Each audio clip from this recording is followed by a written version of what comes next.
Mike, your vegetable intake this week was pickle slices on burgers, as much as ketchup counts as a fruit. Hey, they're green. That counts, right?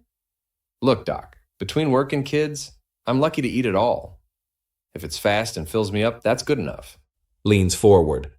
Let's talk real nutrition. What's your biggest diet struggle? Okay, fair.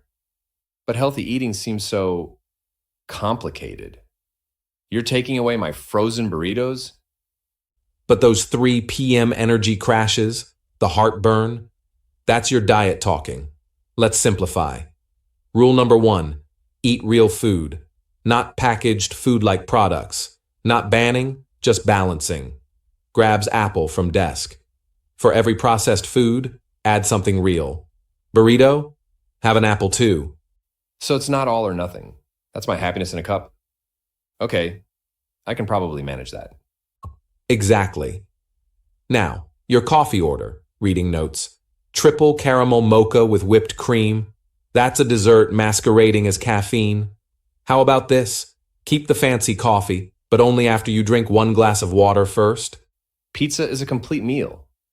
Bread, cheese, tomato. Wait, you're not telling me to give up pizza? Small wins. Great. Now protein, flips page. Your lunch is mostly carbs, holding up hand. Next time, add chicken or veggies on top. More protein equals less crashing. Life's too short. Just upgrade it, like swapping 1 slice for salad first. That's the secret. Progress, not perfection. Huh. This isn't as painful as I expected. There's homework? Deal. Ready for your homework? Water before coffee. 2, add protein to 1 meal.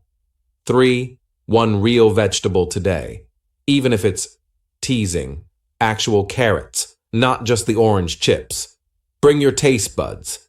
I'll change your mind. But next week we talk about why kale tastes like punishment. For more videos, subscribe our channel.